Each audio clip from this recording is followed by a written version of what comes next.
Good evening.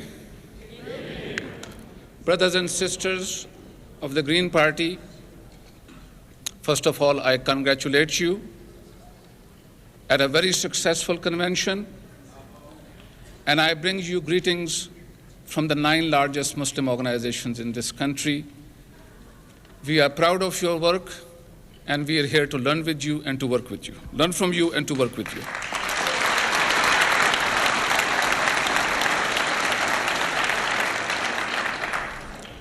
As I came here, I was thinking about a question that I have been struggling with, and I wanted to present that question to you. And the question is, what is the promise of the 21st century? We have been waiting for this century for a long time. How is it different, and what is its promise? And I want to share some thoughts with you regarding that promise, and maybe have a dialogue with you on that. Now, there is one individual who has responded to that question, at least in part, and that is the President of the United States, President Bush.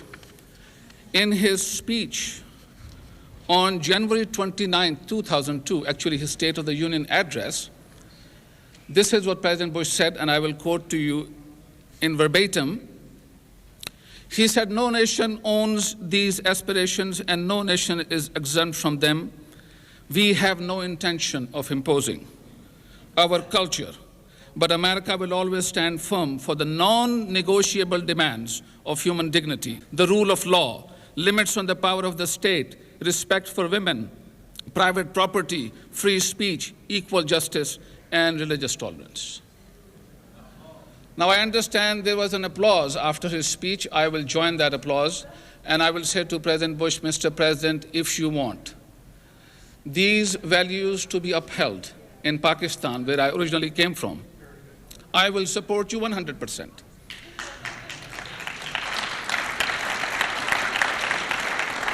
And if you want these to be upheld in Syria, or in Libya, or in Iraq, or in Sudan, or in Lebanon, or in Afghanistan, or in Uzbekistan, or in Kyrgyzstan, I will support you 100%. But Mr. President, does it also apply to the United States?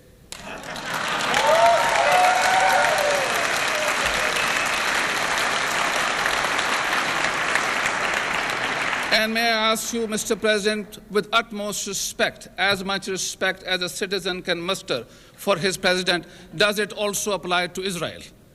Because if it applies, because Mr. President, recently you have actually knocked out the main pillar from the UN Charter, which says no acquisition of land by force.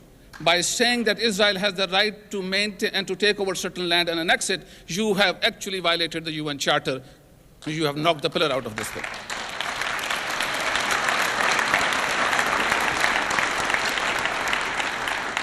But more fundamentally, it is the treatment of the citizens and residents of this country that I would like to bring to your attention.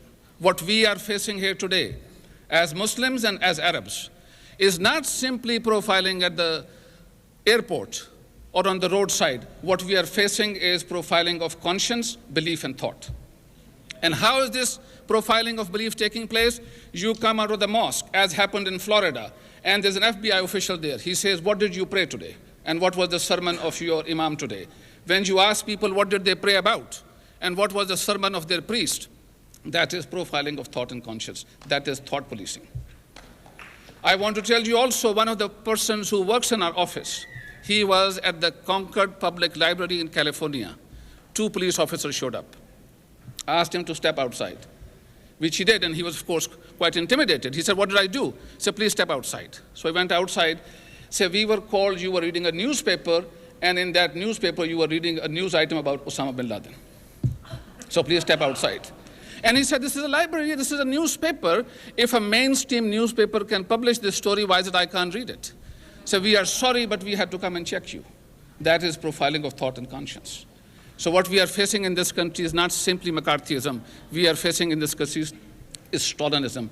Stalin not only punished people for their ideologies, but also their religion, and forcibly changed it in Central Asia. That is what is the issue at hand here. Most people in the world do not have any quarrel with America's ideals. People love and respect America's ideals of democracy and fair play and equal justice and due process and no ex post facto laws.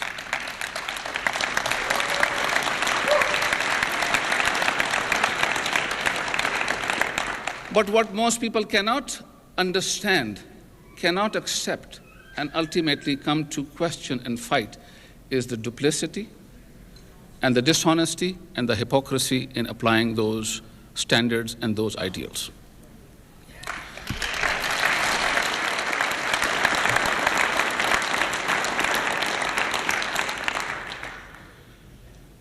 You know, Alexander Solzhenitsyn, when he was in this country, he was invited to give a lecture at Harvard in 1978, June of 1978, in which he spoke certain words which I think almost prophetically were meant for Ashcroft. And he said, I have lived under Stalinism and I know that no society can survive without a code of law. But no society can excel that only limits us to code of law. If you define the fabric of human existence in terms of legality, you have condemned yourself to moral mediocrity. And how do we go beyond that moral mediocrity? We go it by recognizing humanity of all and by giving them a room for creative expression. Now, one thing that needs to happen there is the issue of moral consistency. What is very much observable in Iraq, for instance, under the issue of occupation, is the promise of democracy. But how is it that when Saddam was ruling, only less than 1% of the population participated in the governance of the country? When Honorable Paul Bremer is ruling over that country, he had set up a caucus system which was going to involve only less than 1% of the Iraqi population, which was rejected by Iraqis. Imam Ali Sistani, who is supposed to be a religious man, said, we don't want a caucus system, we want a democratic system, one person, one vote. Who is teaching democracy to whom?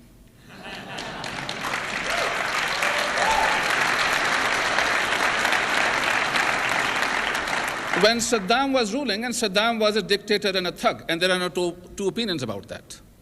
And I said it when he was popular in this country at that time also. In 1982, actually, when I had issued statements critical of the Mujahideen, who were the forerunner of Taliban in Afghanistan, FBI showed up at my house because those were the good guys, and how dare I criticize them in the United States at that time. But when this dictator and thug was ruling, and there was these huge contracts, how did he give out these contracts? He gave it to his cronies and his agents without a bidding process. Now when the United States is ruling over that country, how are we giving out these huge contracts to our friends and cronies without a bidding process?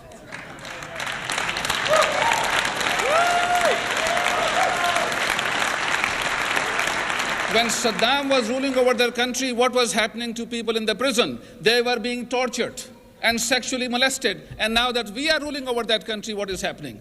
People are being tortured and people are being molested. How do you expect people of Iraq to think they have been liberated when they are being raped on a daily basis?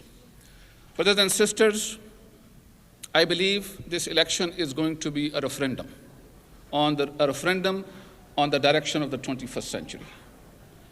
We have to decide whether there is going to be war for generations or there is going to be peace and prosperity for generations.